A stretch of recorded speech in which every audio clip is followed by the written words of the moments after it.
பாரத தேசத்தில் மகோனதமான புராண இதிகாசங்களை முழுமையாக அறிந்து கொள்ள சப்ஸ்கிரைப் திலக். தாம் அழைப்பதாக. ஆம், நிஜம்தானா? நீ உன் சகோதரி தேவகியை கொல்ல நினைத்தாயா? நினைத்தேன், ஆம் நினைத்தேன். வெட்கமாக இல்லையா என் முன்னால் இப்படி பேசுவதற்கு? உனக்கேன் இப்படி ஒரு எண்ணம்? ஒரு வீரன் செய்ய மாட்டான். ஒரு மங்கை, உன் தங்கை, அவள் மீது வாளை வீச உன் கை துணிந்தது எப்படி? தர்ம சிந்தனை உனக்கு இல்லையா கம்சா? தர்மத்தில் பெரிய தர்மம் தன் உயிரை காப்பாற்றிக் கொள்வதுதான். அரசே, என்னை பொறுத்தவரை யாரால் எனக்கு மரண பயம் உண்டாகிறதோ, அவள் பெண்ணானாலும் சிறு பிள்ளையானாலும் உடனே அவளை கொல்வது மிகப்பெரிய தர்மமாகும். காரணங்களை காட்டி பாவங்கள் புரிவேன் என்று சொல்ல துணிந்த உனக்கு மரண தண்டனை கொடுக்கும் ஆபத்து காத்திருக்கிறது. என் மகன் என்ற சொந்தமும் உன் தந்தை என்ற பந்தமும் நீதிக்கு முன்னால் இல்லை. ஆபத்தில் பதுங்குவது நான் அல்ல மன்னா. பிள்ளை என்னை புண்படுத்துகிறீர்கள். தாம் அறிவீர்கள், இந்த கம்சன் இருக்கும் வரை இந்த மதுராவின் ஆட்சிக்கு ஆபத்தில்லை என்று. அதற்காக தப்பு நடந்தால் கேட்காமல் இருப்பதா? இல்லை கம்சா, வரம்புகளை மீறிவிடாதே. கம்சா, நாட்டுக்கு நல்லவனாக நடந்து கொள். பதவி தர்மத்தை காக்க, பாவத்தை சேர்க்க அல்ல. உறுதி உள்ளவன் ஊர் ஆளுகின்றான். அவன் சொல்வதே தர்மங்கள், சட்டங்கள். ஆகையால் தர்மங்களாவது பாவங்களாவது அதை நிர்ணயிக்க வேண்டியது யார்? திறமை உள்ளவனால் நாடு உயரும்.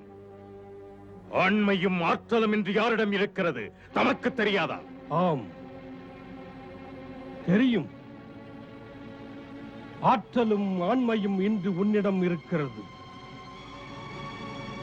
சேனாதிபதி பொறுப்பும் இருக்கிறது. மறந்து விடாதே, மதுராவின் வீரர்கள் ராஜபக்தர்கள், ராஜ துரோகிகள் அல்ல. நீதி நேர்மையை காப்பதற்கு நாம் ஆணையிடுகிறோம். தேவகி வசுதேவர் வாடும் மாளிகையின் 4 புறமும் அத்துமீறி நீ காவல் வைத்திருக்கிறாய். அதை உடனே அகற்றிவிடு. நாம் இதற்கு மேல் விவாதிக்க தயாராக இல்லை.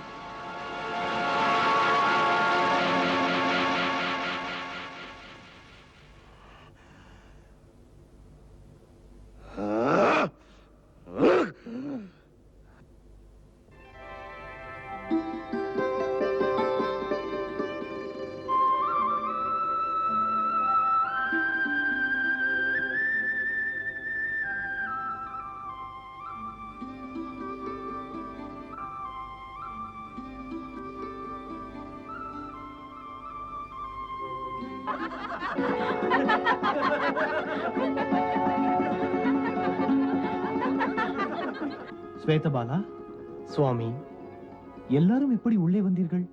யாருமே உங்களை தடுக்கவில்லையா? சுவாமி, மகாராஜா உக்ரசேனர் ஆணையிட்டிருக்கிறார். மாளிகையிலிருந்து காவலர்களை உடனே அப்புறப்படுத்த வேண்டும் என்று.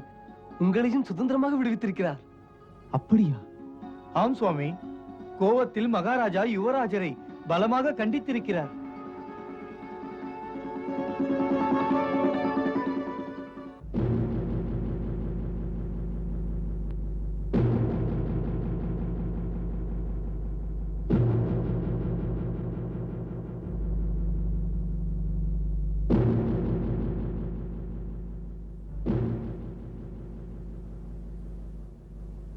நாலு பேர் முன்னால் நமது சேனாதிபதியை அவமானப்படுத்த மன்னருக்கு இவ்வளவு துணிவு அக்ரூரரின் ஆலோசனை இருப்பதால் தான் ஏற்பட்டது.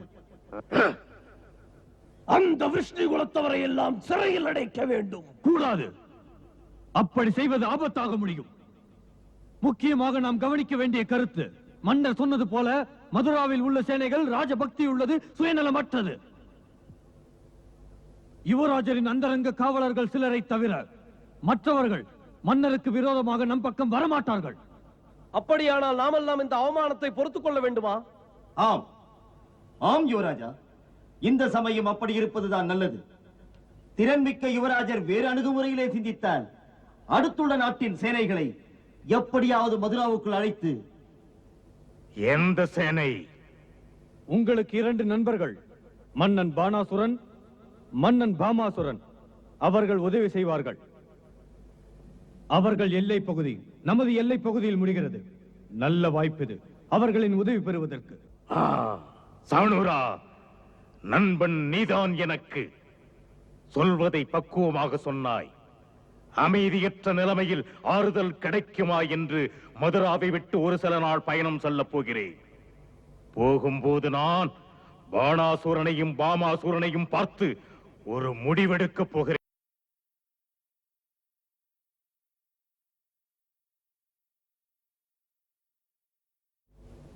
வணக்கம் மன்னவா. வாருங்கள் அக்ரூரரே, வாழ்த்துக்கள். சொல்லுங்கள், என்ன செய்தி? மன்னவருக்கு தெரியாத செய்தி ஒன்றும் இருக்க முடியாதே. இந்த சமயம் நமது வசுதேவருக்கும் தேவகிக்கும் பாதுகாப்பே ஒரு பிரச்சனையாகி அவர்களைத்தான் மன்னர் உக்ரசேனர் விடுதலை செய்திருக்கிறாரே. பிரச்சனை இப்பொழுது மன்னனிடத்தில் இல்லை, கம்சனிடத்தில். நிலைமை அறிந்து வேறு வழியின்றி அவன் மன்னர் உக்ரசேனரிடத்தில் மோதவில்லை.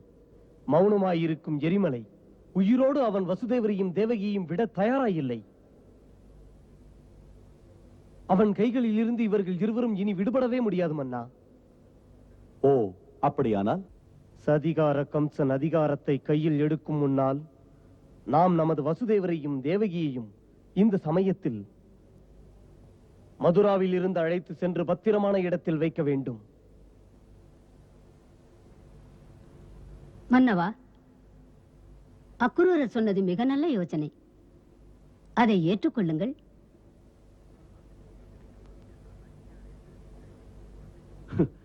அப்படியே செய்யலாம். நீங்கள் போய் வசுதேவரிடம் சொல்லும். மன்னவா, தமது ஆணை இல்லாமல் நான் எப்படி சொல்வது? சூரசேன மன்னரை சொன்னார் என்று சொல்லும். சென்று வருகிறேன் மன்னவா.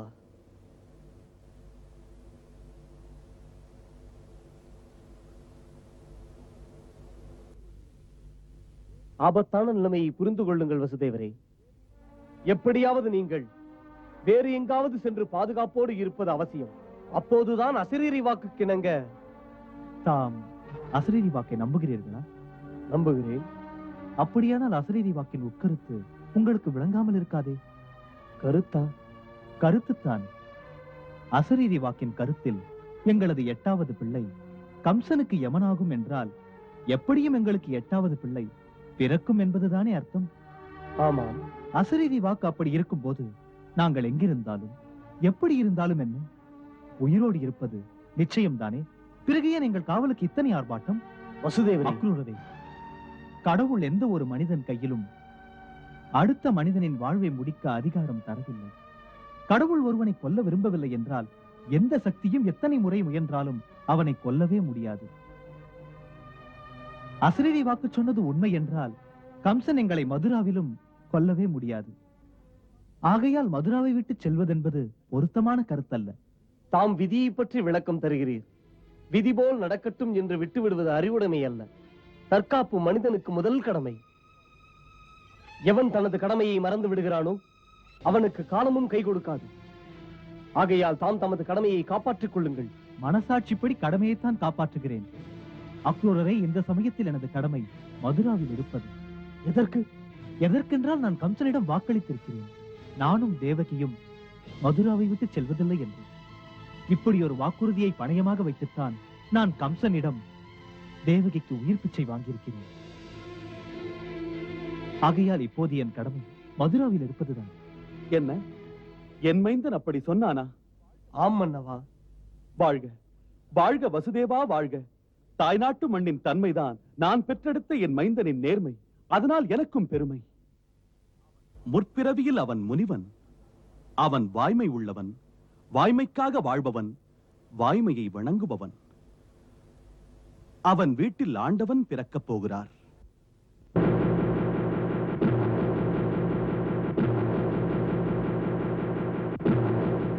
இப்போது மன்னர் தான் உன் எண்ணத்திற்கு எதிர்ப்பாக இருக்கிறார் என்றால் உடனே கம்சா நீ அவரை ஒழித்து விடு. இது சொல்லத்தான் மிக எளிதானது பாணாசூரா, ஆனால் செயலாக்க இயலாது. பொறுப்புள்ள சேனாதிபதி, சேனை இப்போது உன் கையில். சேனைகள் இப்போது என் கையில் தான். ஆனால் என் மீது பக்தி இல்லை. மதுராவின் சேனை ராஜபக்தியுடையது. அது மகாராஜா உக்கிரசேனரைத்தான் அன்பு தெய்வமாக மதிக்கிறது. நான் நினைக்கிறேன் நமது நண்பருக்கு இன்னொருவரின் சேனை இன்று தேவைப்படுகிறது. அது சரி, இந்த சேனைகள் மதுராவுக்குள் புக வழி ஏது?